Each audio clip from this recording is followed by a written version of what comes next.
Hey there, everybody. Thank you for coming by today. We're going to be talking about some ancient historical discoveries, some archaeological discoveries, all the latest in the last month. I don't know if you've been to one of these live streams before, but we do them monthly at the end of the month. So we're going to be doing the month of February, all the latest discoveries. I'm glad you can make it. Can you hear me all right? Give me a thumbs up in the chat. If you're new to the World of Antiquity channel, we do ancient history videos all the time. A live stream once a month, but we also have just regular videos and shorts, all the videos you could like about your favorite ancient history subjects. So check it out if you didn't hear about it before, and give us a subscription. So, but today, I didn't get any thumbs up, guys. Can you hear me? Let me know that I am live and you can hear the stream. But we're going to be talking about some discoveries that I picked out that I thought were the most interesting. Hi there, Mandy. How you doing? Hey, Kyle. If you're taking requests, says Kyle, I'm wondering if you have any opinions on the mahogany ship. There's a guy named Rob Simpson who did a great YouTube video on it. I think that is after my time, Kyle, but I'm not sure what you're talking about. I'm sorry to say. And if it is from ancient history, I'm embarrassed that I didn't know about it. Anyway, all the discoveries we're going to be doing today in archaeology are from the ancient period. So this would be between, the beginnings of civilization. Uh, so this is when writing first begins and all of that, up until, oh, well, it depends what type of part of the world we're talking about, but around the year 600 of the Common Era. So in that window, there's a lot of discoveries that go on outside of that, a lot of prehistoric stuff, a lot of medieval stuff, but we're going to stick with that period because that's what I do. All right.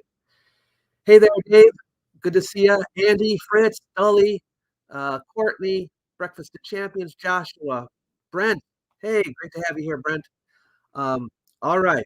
So here's the first one that I picked out for you. Let me share my screen with you. And this one is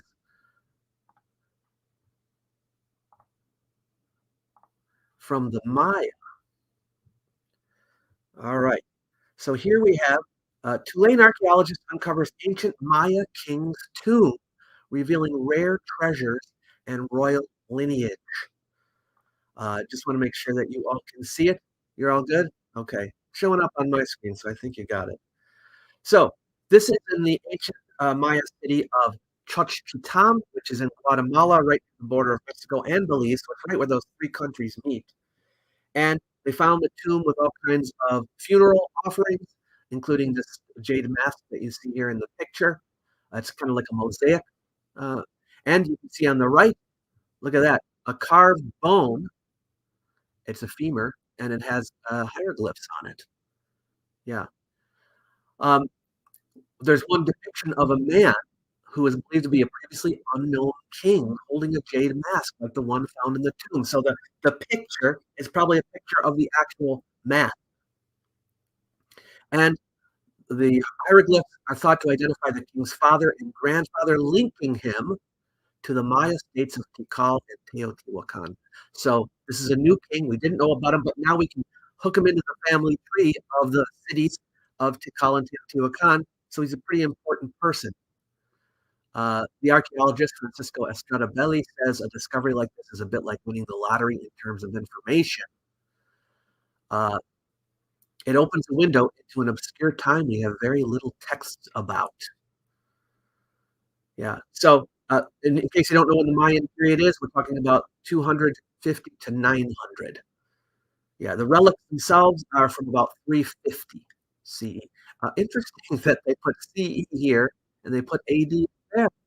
Somebody didn't proofread. Okay. Anyway, read more about that. I'm going to be putting all of the links to these under the video after I'm done. So what do you think of that one? Pretty interesting, huh?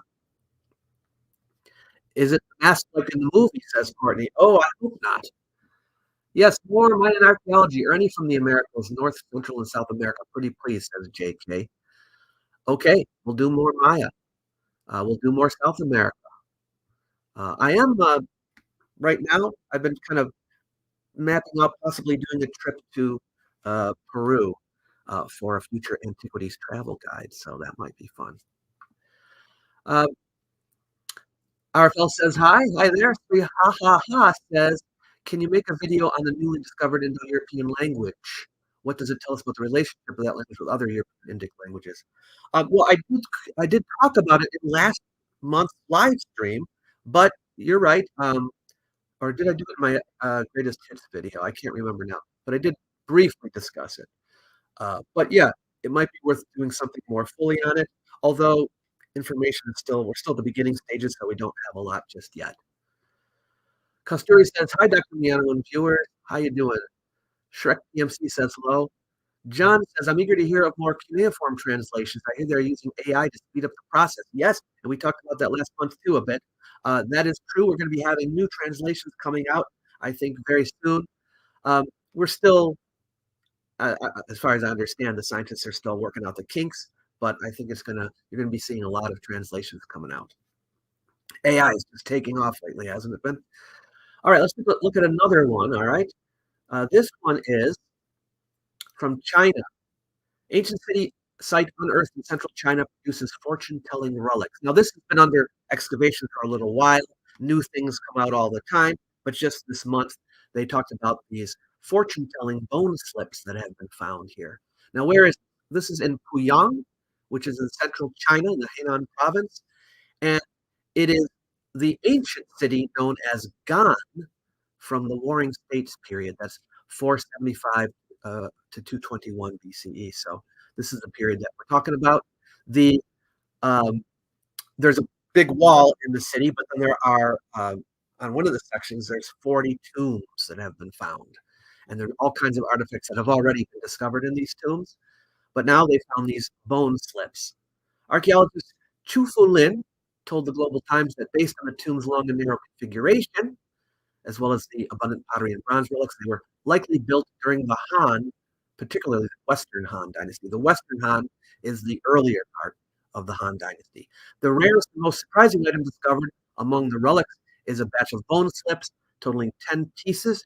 Each was inscribed with the ancient Chinese ordinal system known as the 10 heavenly stems and 12 earthly branches.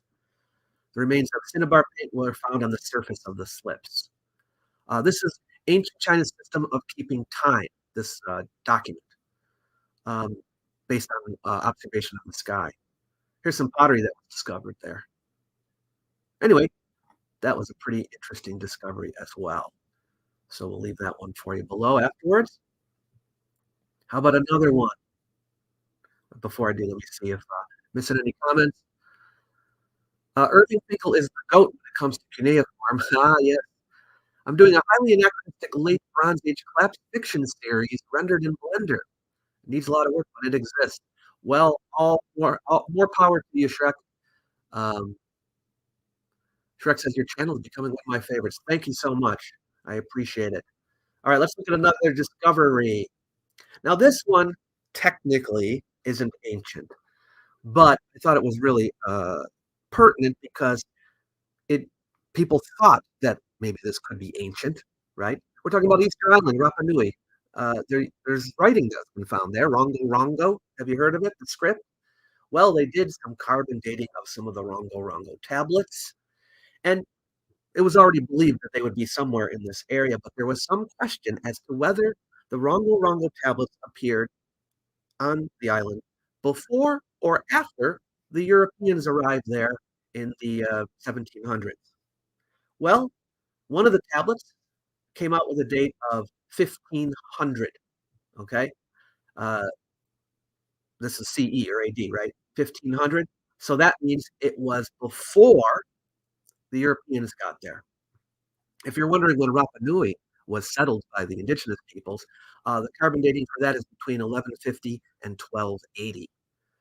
So it's a relatively recently colonized island. Colonized, I mean, by the indigenous people. I don't know if I should use the word colonize when I'm talking about them, but anyway. um, yeah, so a little more information then about when the Rongo Rongo script was invented, or when our earliest representation of it is. I shouldn't say that because we could find something earlier, but it's no later than that. It's no later than that. Um, Dully says, "Is it true that the Easter Island statues have hidden bodies under the soil?" Yes, that is true. Some of them were they dug down further and found the bottoms. Random facts from Courtney, but your trip to Egypt is fair priced if one wants to go with Hawass for 14 days. It's 15 to $20,000. Are you serious, Courtney? Wow, 15 to 20,000 to go with Hawass. Well, while we're on the subject, I might as well plug my trip. If you haven't heard about my trip to Egypt yet, um, if you go to this page here, Duck Expeditions is hosting my tour in Egypt, the Egypt Empire tour with myself, November 5th to 19th of this year. And we filled about half the slots. We've got about maybe 17 or 18 more slots to fill. People are excited about it. We're going to be going into southern Egypt. This is where you find all of the temples and basically the artifacts from the New Kingdom, which is the Empire period. King Tut's tomb and all of that is down there. Karnak and Abu Simbel, all of those places. If you go to this page, you can find out exactly where we're going and all the information about it. We have um, here are our prices. The main price for it is $65.95. This is a special which will go away soon, and then it'll go up to $68.95. Um, so compare that to Hawass, and yeah, it's a lot better, especially when I'm teaching the whole time. It's like you're getting a class in Egypt about Egypt. So I think you'll enjoy it. And here's all the different sites that we're going to be visiting there. So if you can afford it, consider going. If you can't afford it, and you want to do something a little bit more close to home, I do have. My brother owns the Miano Academy of Art. That's his logo up the top. But he's letting me host my courses on his website, and so I have ancient history courses here, which are a lot cheaper. Okay. Right now, coming up is my Dawn of Civilization class for 250, and this is all about the beginnings of civilization in Mesopotamia. So it's going to be talking all about that, starting from the days of the Natufians and Gobekli Tepe, and into the Sumerians and all of that. It's 6 classes of 90 minutes each, 6 weeks in a row on a Sunday. So if that interests you, consider joining us for that. Okay, let's go on to another one. Uh, Shrek says, "I'm saving money for my family trip to Grand Canyon. Can't make the trip to Egypt, not this year."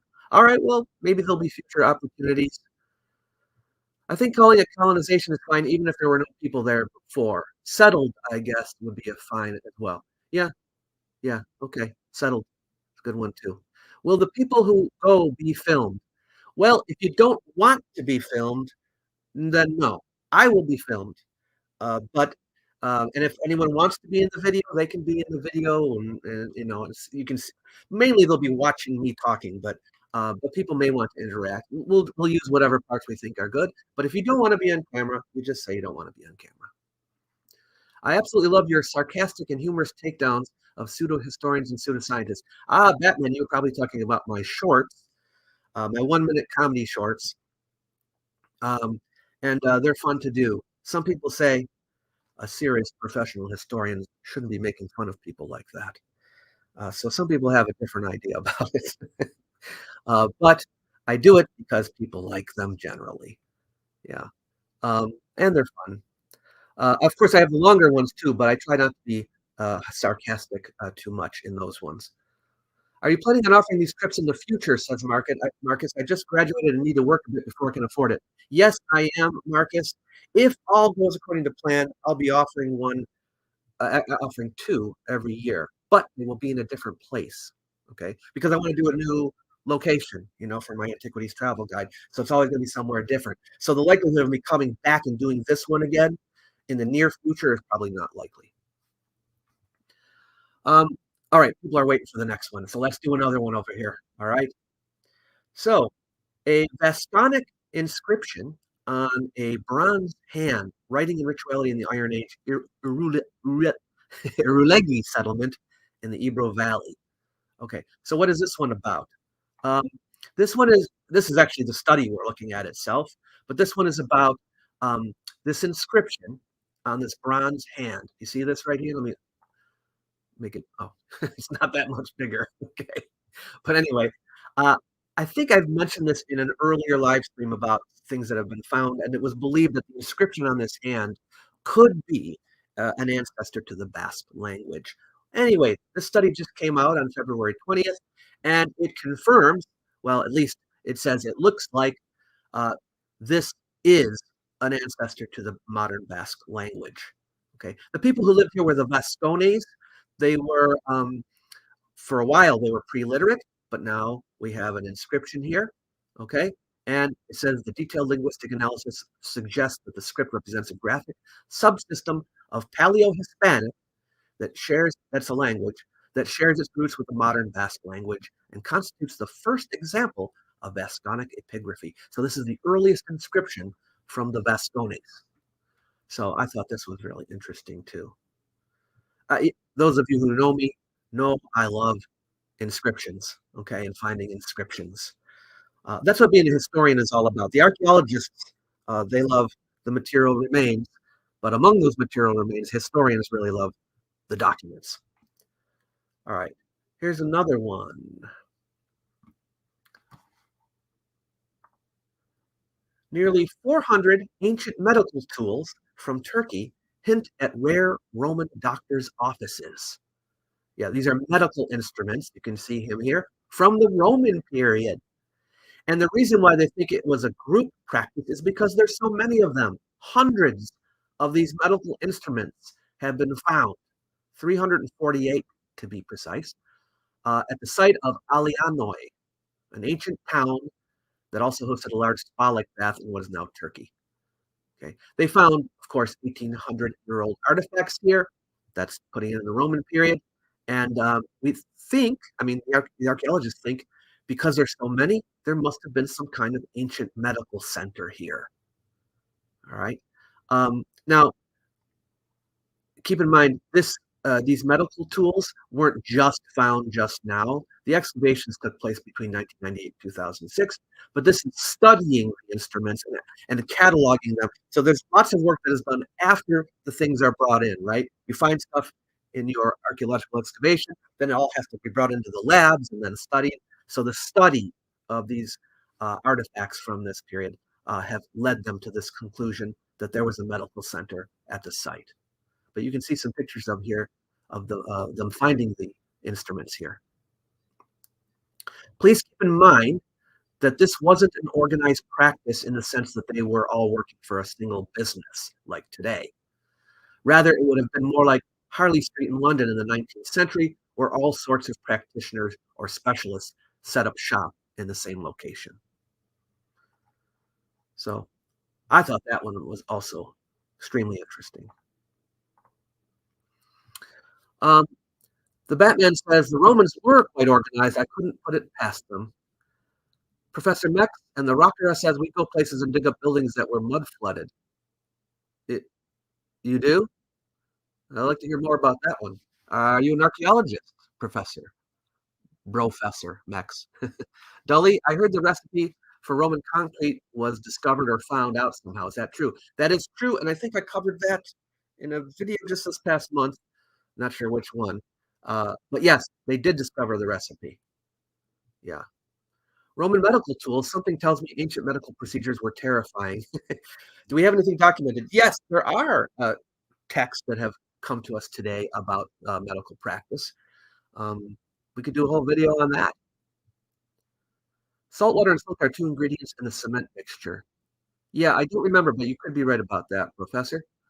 I would love to get an experience like that, but I don't think it's in the cards.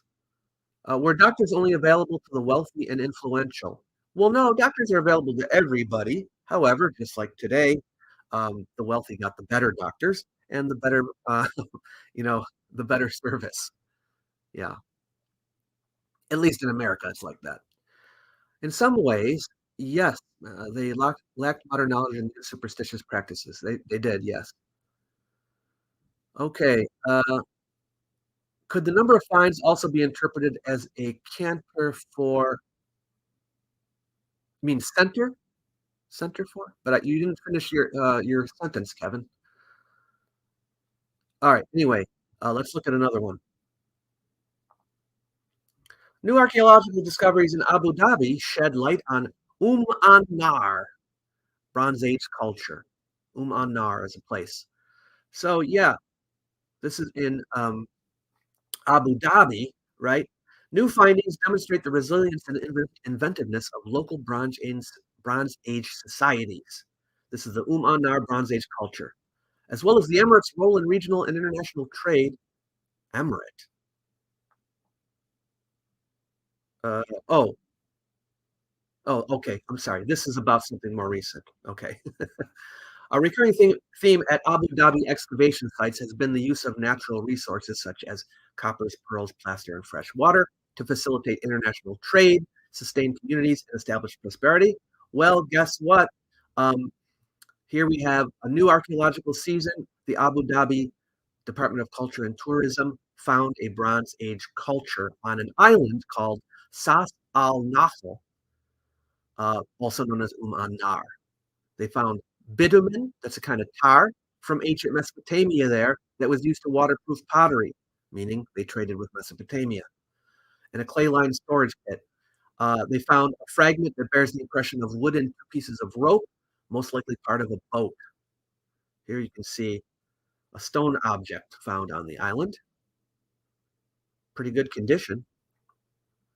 Yeah. So this is from the Bronze Age. We're in the 2000s, so this is around the same time as the Sumerians. Okay, but across the water. Well, you don't have to go across the water, but uh, yeah, 30,000 bones. They analyze it to figure out what they were eating. Anyway, you can find out more information about this, but it's a cool new Bronze Age site. So there we go.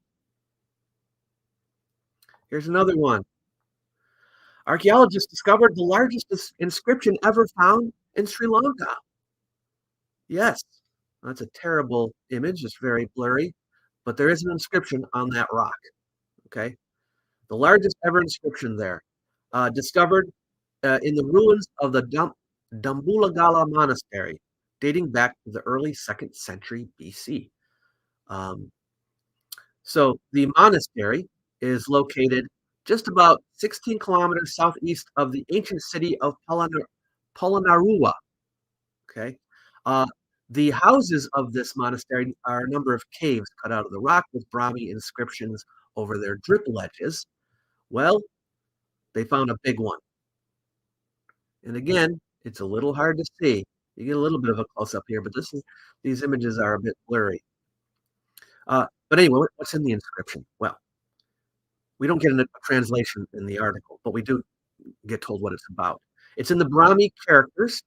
Okay, that's an early Indian script. And it says here, the professor says, um, first of all, the inscription mentions the supply of water to the top of the mountain.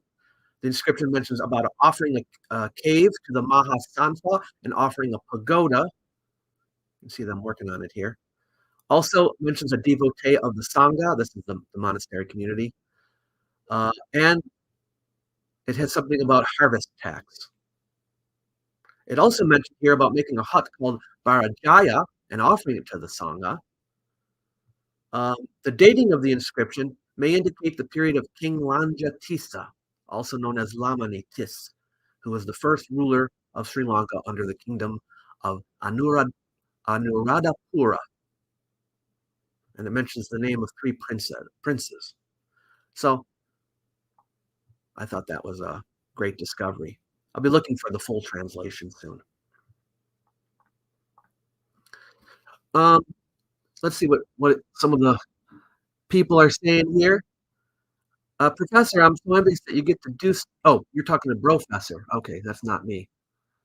Um, okay, I guess I love Hindu temples, says Professor. Okay. Um, okay, you guys are talking about someone else. Should do a video on the geopolymer theory. I'm working on one. I'm working on one.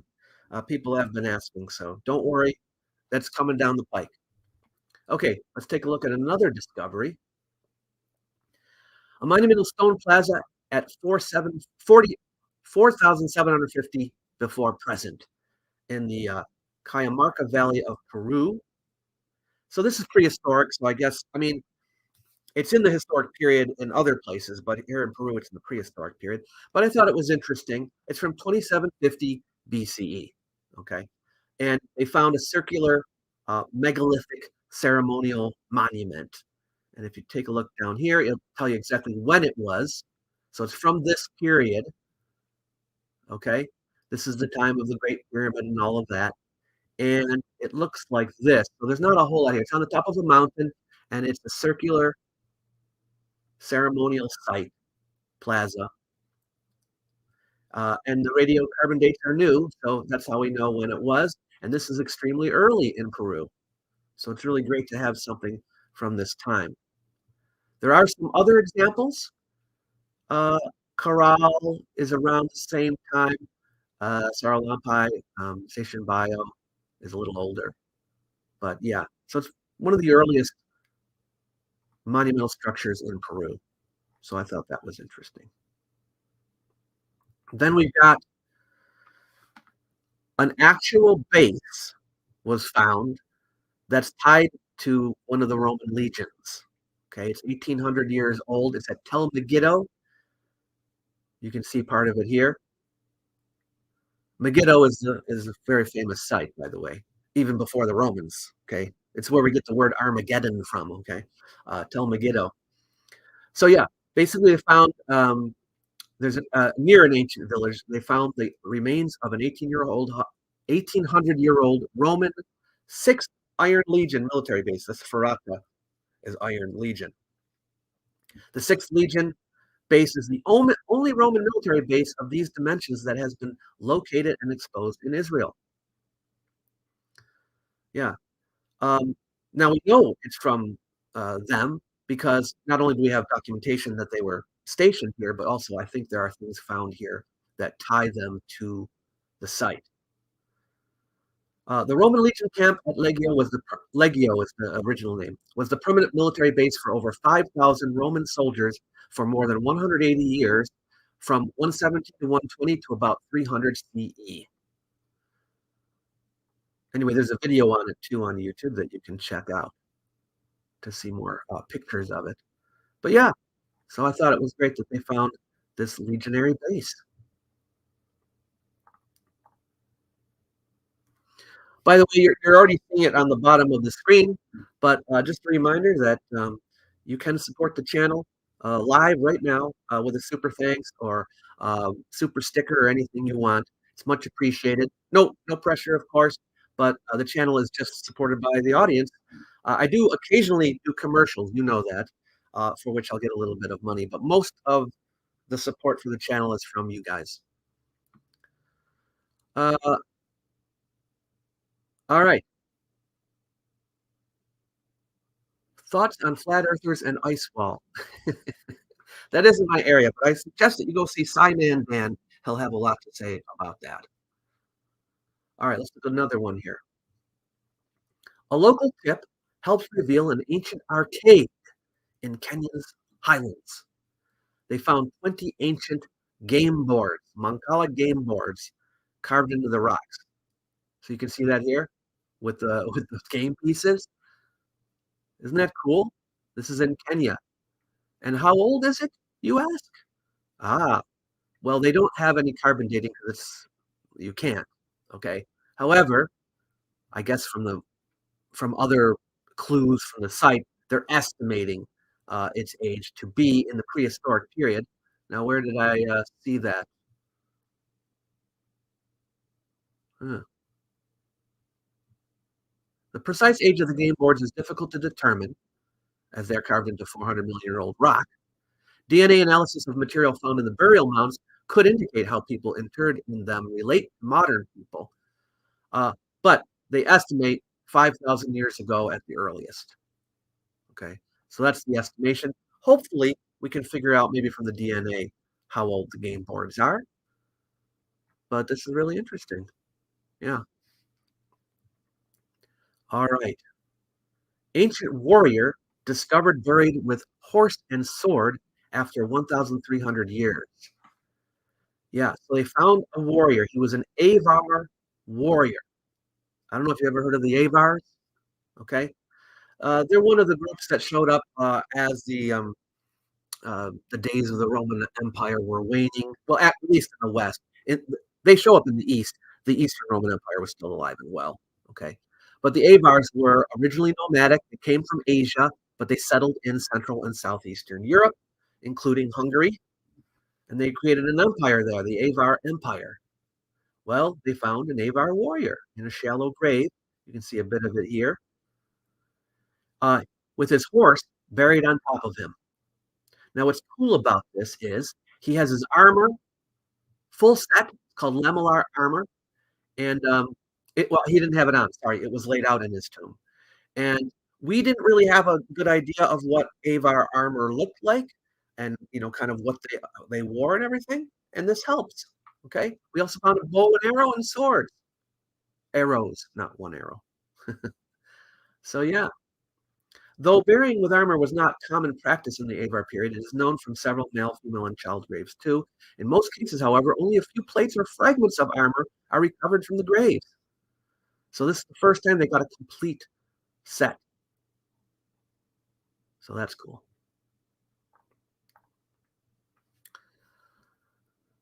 All right. Ur is what, 5,300 years old, asks Shrek.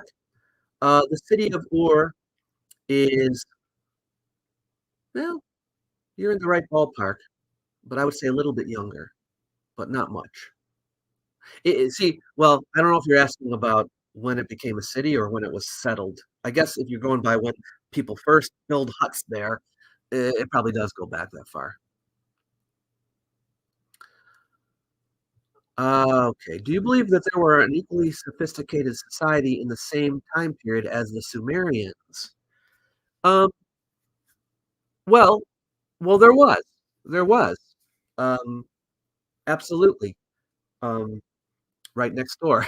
Okay. Actually, once the first cities are built in Mesopotamia, everybody starts getting this idea. And it doesn't take long at all for cities to spread all through Mesopotamia. And shortly thereafter, we have them in Iran, India. They're all over the place. Okay, cities will even begin to appear in China soon thereafter. Cities. It depends on what you call a city, of course, but you can over in South America around the same time as well. These are all in the 2000s. It's all kind of happening around that time. So yeah, we already know about them. We already know about them. Equally sophisticated, you say? Well, it depends on what you mean by sophisticated, right? Um, You mean, do they have writing? Most of them did, yeah. I would say most of the ones in the Sumerians' neighborhood were equally sophisticated for sure. India, yes, equally sophisticated. Iran, yeah, yeah. Um, so, yeah, I don't have to believe it. We already know it. You probably mean another new one, maybe, and it's very possible. Uh, Jericho is definitely old. I don't know my Bible history, but Jericho was destroyed by Gideon's army. Well, Jericho was there long before even Bible times. It goes way back. It was a prehistoric town.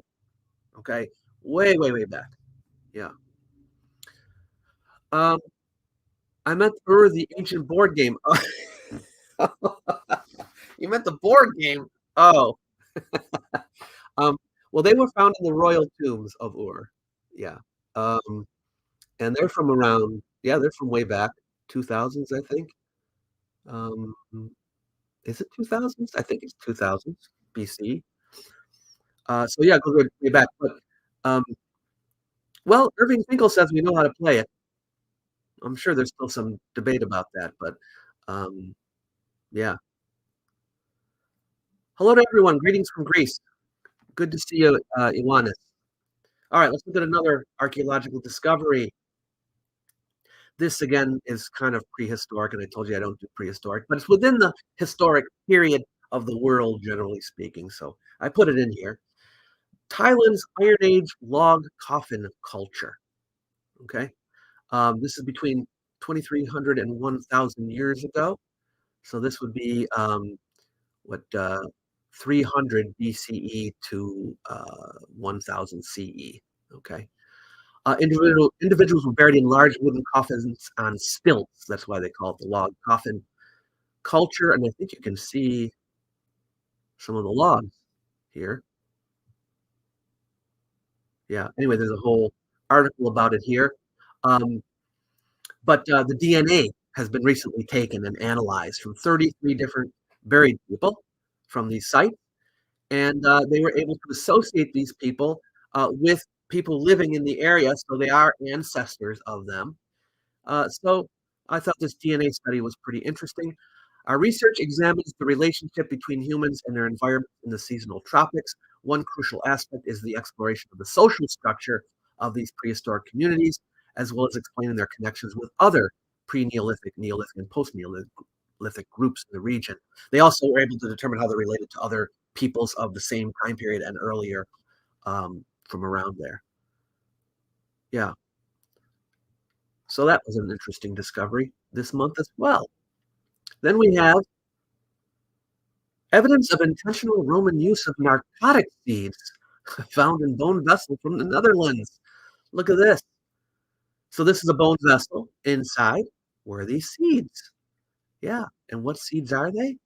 They're black henbane or mad herb, as it's called. Okay. This is a rural Roman period settlement in the Netherlands. Okay. Now, when you find it in a vessel, right, then you know, right, that it's not just some seeds that they were cooking with and laying around. This is like they wanted it to have it separately. And we already know about the seeds and what uh, properties they have. Okay.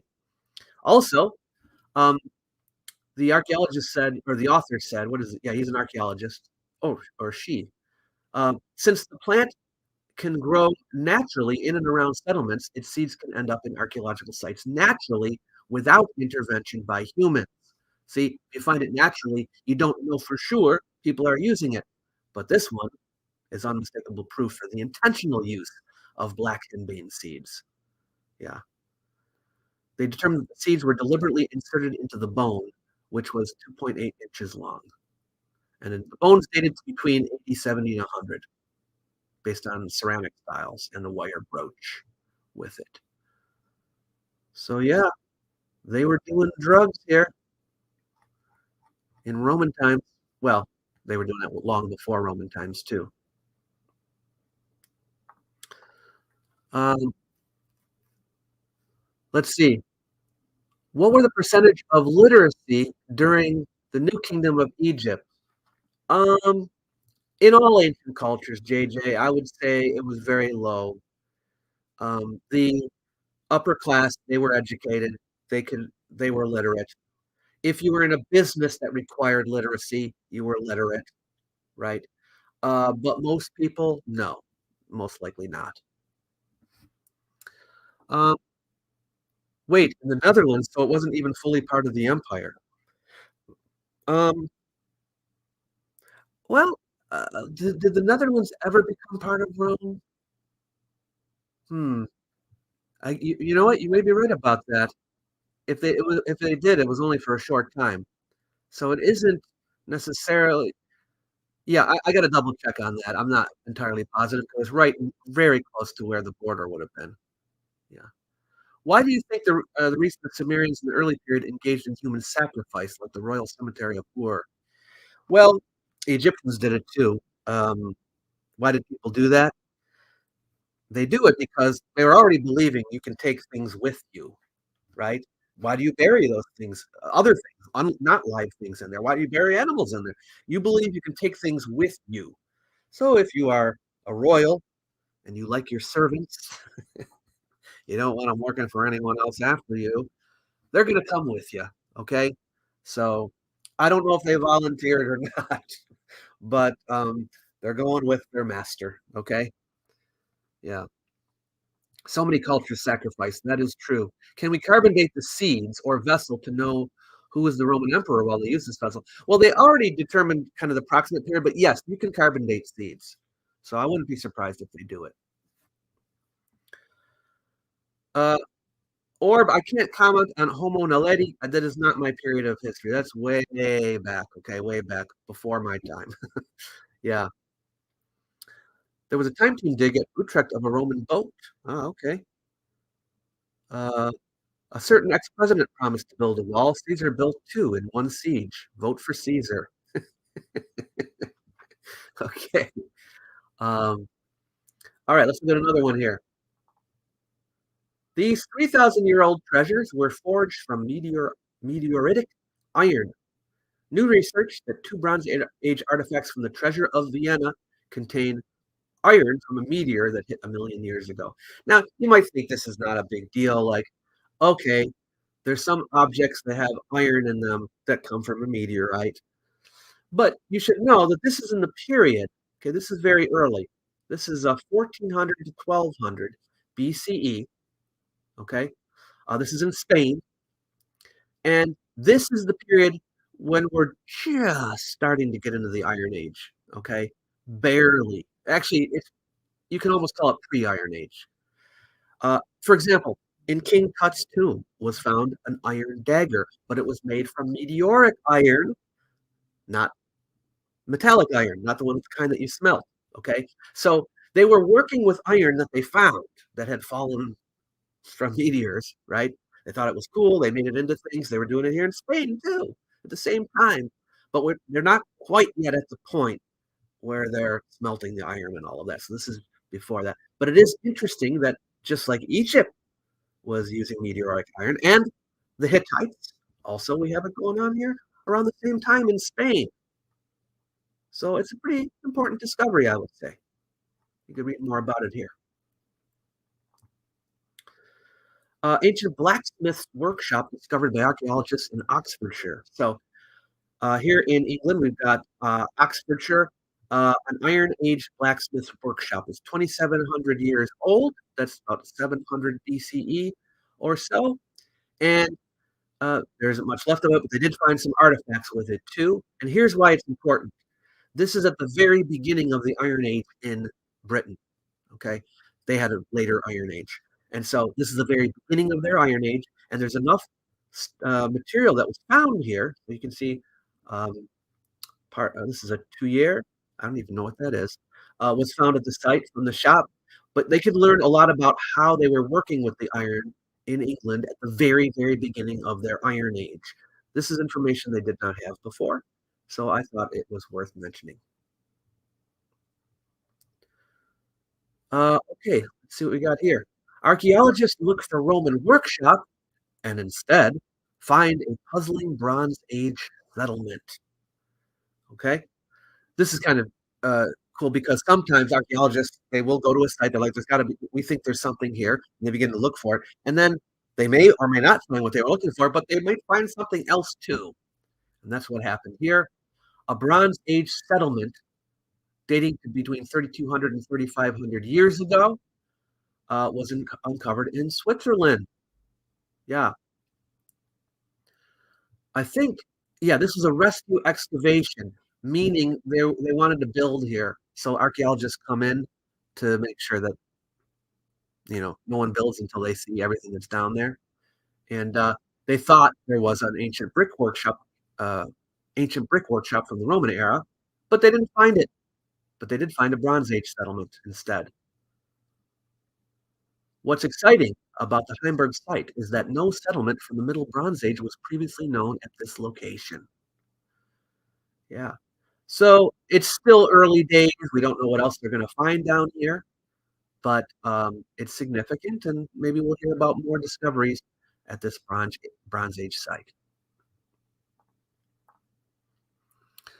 Um, let's see.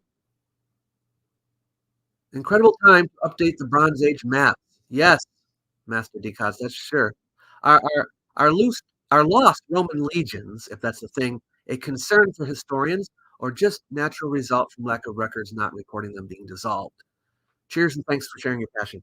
New Necro, yeah, most of the time it's simply that we don't know what the history of the legion is because we don't have the documentation. But there are other Roman legions who even back then were lost. Okay, they don't know what happened to them. So we get both. The latter are more rare, but we do get both. Uh, Florida is a Garden of Eden, only place gopher trees grow for our. So you're talking about my homeland over here. Actually, I'm a transplant. I actually originally come from Buffalo, but yeah. But yes, it is very lush down here. How about that petrified wagon wheel he found? Who's he? You guys are probably still talking to each other.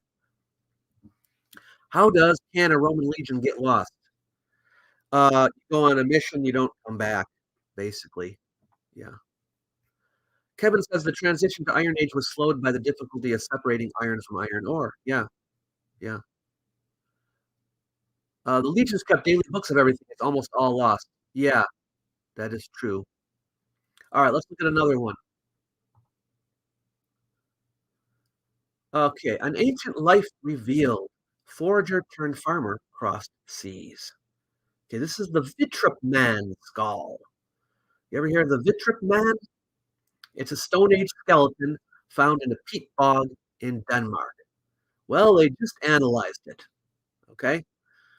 He died between 3300 and 3100 BCE. He's named after the town of Vitrup. Okay. They found it in 1915. So we've had this for a long time. Okay. Uh, and they also found with him a wooden club, a ceramic vessel, and cow bones. Well, they just did a new analysis of him. Okay. Um, and they show that Vitrup Man had a different genetic signature to people who lived in the region at the same time. The authors found that his DNA had more in common with Mesolithic people from Sweden and Norway. He could even be from as far north as the Norwegian coast near the Arctic Circle. So this is the cool thing about how you can look at things that were discovered a long time ago, and then you can do new science on them and find out more things about them.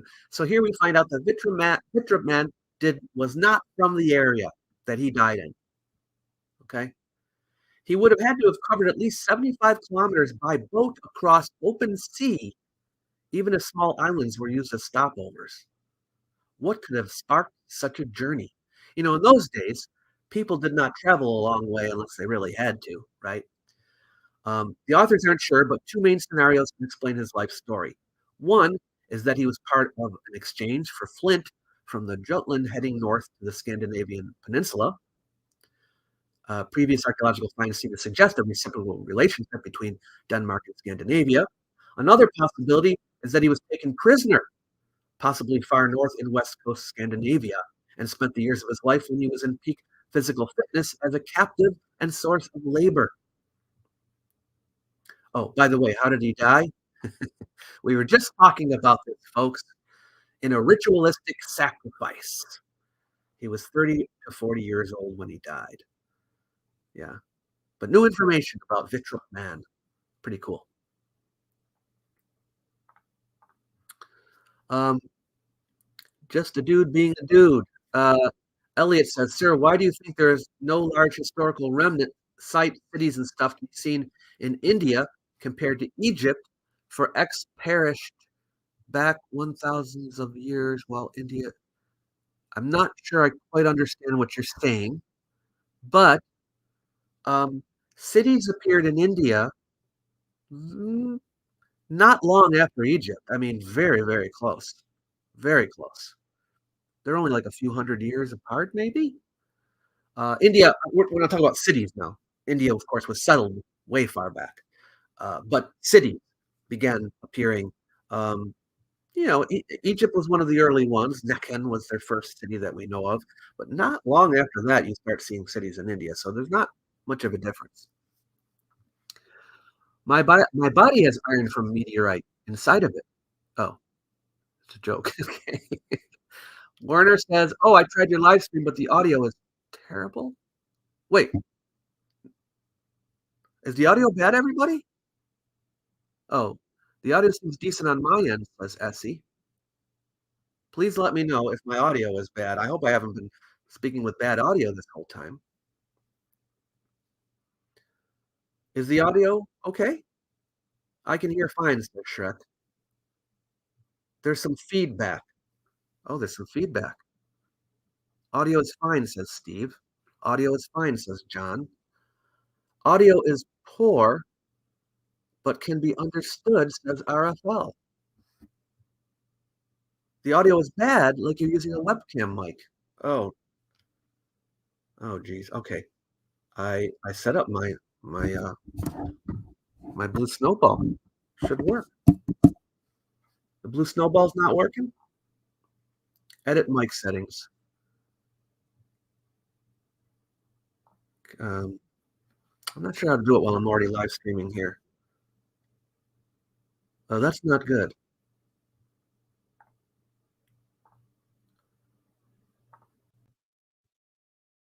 You know what? Maybe it's not using my blue snowball.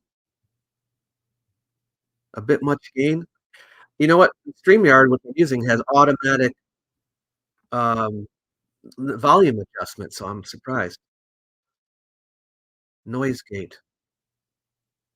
Oh, it's picking up the right microphone. Okay, I'm not sure what's going on. I'll have to listen to this later. Some people say good, some people say bad. I don't know. Could be, I don't know. I don't know. But I don't want to keep people waiting here. Let's look at another archaeological discovery. All right. Aylesbury Roman egg with contents, a world first, say scientists. You might think this is not a big deal. And I was thinking, like, do I really need to bring this up? They found an egg from Roman times. Okay. It's an intact chicken's egg, but it's the only one that's ever been found intact. Okay. Roman Britain, we're talking about. Okay. It still had liquid inside of it. It survived all this time. It's 1700 years old. Okay. So it is kind of unique. They did a micro CT scan of it with 3D images, which you can play here. Oh, maybe I should play it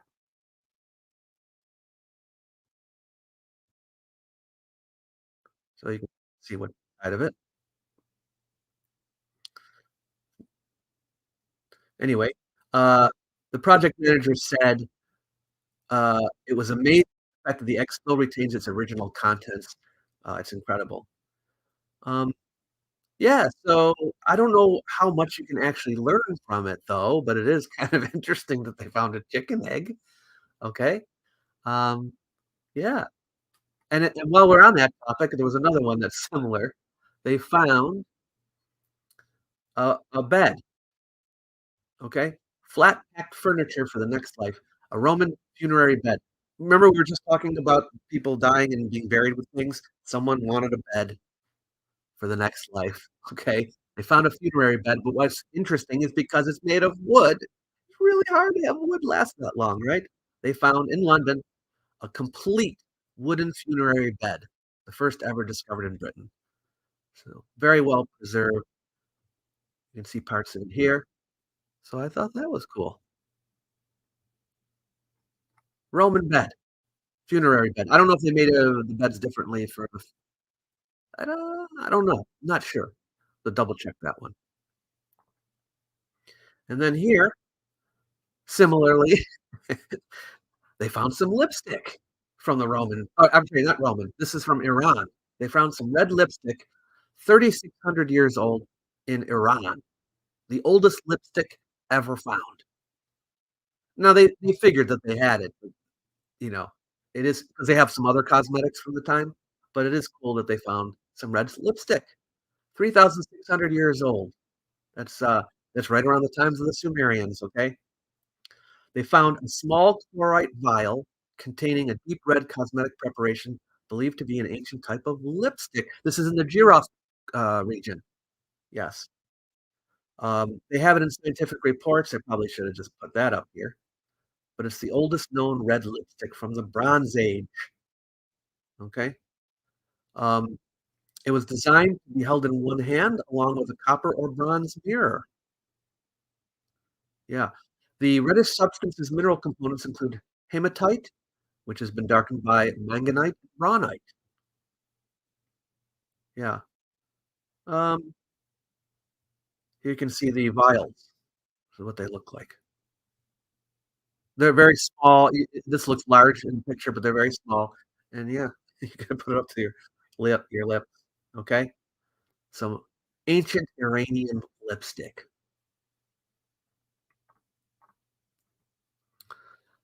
Oh wow, that's old. Yes, it is. That's extremely old. How can large states like Göbekli Tepe and Karahan Tepe not be considered cities when they surely had supply chains? Well, we're still working out the populations, of course, human history.